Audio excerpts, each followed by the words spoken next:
راشابري ويا نوكودها تجي أزجل برئيس أندازيار عصام بهنام قايم قام بري يقضى حمدانية كده إيش حمدانية بقولك راستا خود جل مدابات هذا بحث كن برئيس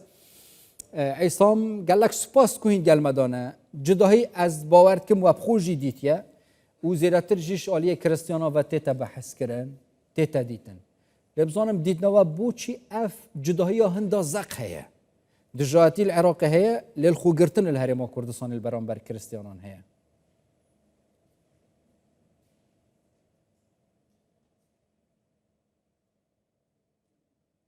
مساء الخير إلى حضرتك دلوا باش سپاس بۆ سڵاو لە هەموو بینەرانی کوردستان بەشتوچە لە ڕاستیدا دوای ئەو گۆڕانکاری کە ڕووی داوە لە عێراق لە دوای 2013 بەسەرەوە تا ئێستا 2023 بەسەرەوە دەبینی کە ڕێژەی مەسیحەکان لە تێکڕای عێراق لە دابەزینە هۆکارەکان ناسراون دوین هۆکار ئەو دژاتەیە کە خەڵکی دەشتاینێنەوە دووچاری بوونەوە لە تەواوی ناوچەکە ئەو کۆچڕەویە مەزنەی بەهۆی هاتنە پێشەوەی داعش بۆ ئەو ناوچەیە ڕوویدا دوای کرد زۆربەی مەسیحەکان ڕووبکەنە هەرێمی کوردستان کە لە خۆی گرتن زۆرێک لە کێشەکان کە مەسیحەکان ڕوبڕووی بوونەوە لەو ماوەیە بووە واتە لە ماوەی 20 ساڵی ڕابردوو زۆرێک لەوان ناچار بە کۆچ بۆ دەرەوە بوون دوای ئەوەژی کە داعش نەما دەبینین 50% نەگەڕاونەتەوە یان نەگەڕان سەر شوێنی خۆیان بەراورد بەوانەی کە کۆچی دەرەوەیان کردووە زۆربیان لە ئەمریکا و ئەوروپا و ئوسترالیا نیشتە جێ بوون بەڵام تەنانەت ئەوانەشی کە گەڕانەوە ئەوانیش بەدەست زۆرێک لە کێشە دەناڵێنن لە دەستپێکدا کێشەی سیاسی و ئەمنیە ئەگەر بچینە سەر ئەو بابەتەی نوێنەرایەتیکردنی سیاسی مەسیحەکان لە پەرلەمانی هەرێمی کوردستان ئێستا جیاوازە نوێنەرایەتی سیاسی بەراورد بە پەرلەمانی عێراق پەرلەمانی فیدرالی چونکە نوێنەرایەتی لە پەرلەمانی فیدرالی وەکو دەزانن لە ڕێگەی 5 کورسیەدا بەشبوون بەسەر پارێزگەکان بەغدا مووسڵ کەرکووک دهۆک هەولێر بەڵام ئەوەی ڕوودەدات ئێستا نوێنەرایەتیکردنی ناڕاستەقینی ئێمە لەو ناوچانە بە هۆکاری ئەو کۆتایی کە دەستور بەردەستی کردووە زامنی کردووە مافی دەنگدانی پێداوە بۆ تەواو پێکاتەکان کە بەشدار بن بۆ پێکاتەکانی عێراق واتە ناکرێت نامەسیحەکان دەنگ بدەن لە کۆتا مەسیحەکان بەمان شێوەش ناکرێت هەندە هێز جڵە و باڵای خۆیان بسەپێنن بەسەر خواستی خەڵک یاخود ئەو کەسانە پاڵێورێن کە وێنەی ڕاستەقینی مەسیحەکانی عێراق نیشان نادات في راوشيدا يعني اگر از بحثا داعش بكم اگر سرکی کوچا کریستیانان بد بوجدر و یان جیبو هریبان کردستانیان جی گروپن تونترا خو اول نماینه بوچی عالی سیاسی هول نادن روشی باش بکن نافچین وانا آودان بکن کریستیان وگر نبا نافچین بابو باپیرن خو اگر چنه افکار نایت کرن جالی حکومت یکل دیفیکین عراقی نعم للأسف طبعا بەداخەوە منذ التحرير لە دوای ئەو 10 ساڵە ڕووسکردن لە دەستی داعش دەبینی کە دیاردەکان دیاردە سەربازیەکان بوونیان لە دەشتای نینەوە هەیە بەتایبەت جیاوازە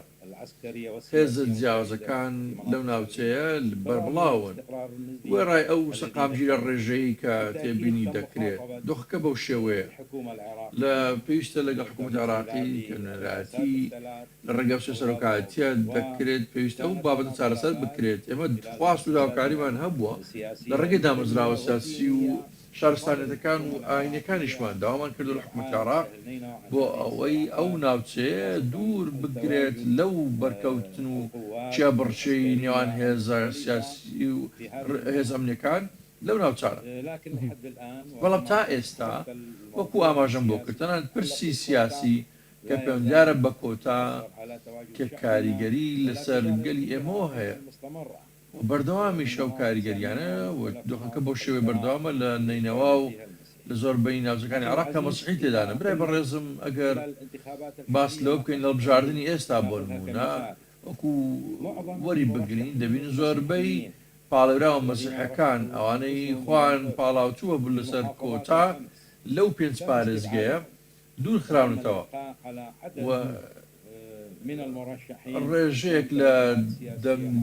لە خۆپاڵێراوان ماونەتەوە کە ئەوان سەربەلیستی دیاری کراون. ئێستا دەبینین کە پارێزگەی نینەوە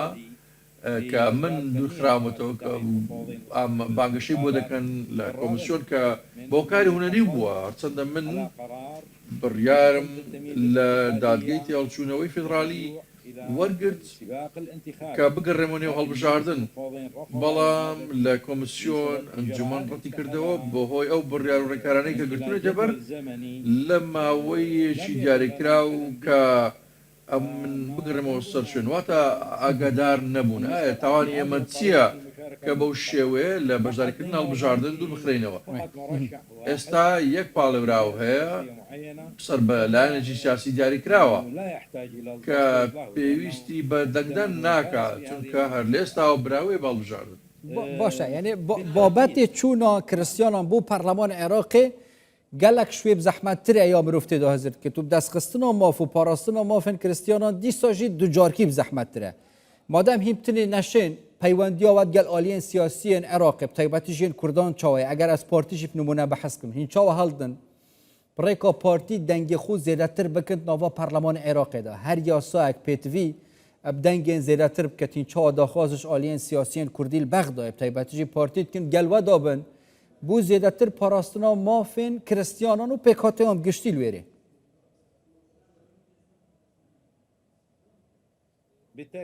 بەدڵنیاییەوە ئێمە پاڵێوراوی دیکەمان هەیە لە ڕێگەی لیستی پارتی دموکراتی کوردستان. ئێمە پاڵێوراوی دیکەشمان هەن لە مەسیحەکان ئەوانەی کە ڕەسەن و لە کوردستان دەژین لە کورسی هەولێر و دۆخمان پاڵاوتووە، بەڵام چیابڕچێ لەسەر کۆتای پارێزگەی نینەوە جیاوازە بەراورد بەوەی کە لە هەرێمی کوردستانی وەکو ئاماژەم بۆ کرد لە هەرێم پاڵێوراو هەن و چیابڕچێ هەیە لە نێوان پاڵێوراوەکان، بەڵام لێرە لە نینەوە هیچ چیابڕچەیەک نییە چونکە ئێمە دوور خراوینێتەوە بۆەوەی بەشداری نەکەین. بۆی هەندە ڕێکار کە من ئەگەر وەسفی بکەم پێمان وایە ڕێکاری پەسەند کراون نین بۆی هەندە خشتەی کاتەوە کە کۆمسیۆن مافی بەخۆی داوە دەست بکات بە دوورخستنەوەی ئێمە لەو هەڵبژاردنە. یاسایی نییە و پێچەوانەی دەستورە دەستور ڕێگە بە هەموو کەسێکدار خۆی پاڵەوێت و لە هەڵبژاردن بەشدار بێت لە یەک ئاست، بەڵام ئەوەی کە ڕووی داوە بەسەر ئێمە هاتووە جیاوازە پێچەوانەی دەستورە دەرفەتمان پێ نەدراوە وە ڕێەوەی تەواوی ئەو تانانەی کە خستومانە ڕوو بۆ کۆمسیۆن و دادگە پەیوەستەکان لە چوارچێوەی کاتی دیاریکراوی یاسایی خۆی بووە. gelek spas berê Sendaziyar Ihsan Behnam qayimqamê berê qeza hemdaniye hîn bawayekî rastexûş hemdaniyê gelmeda min spas bûye.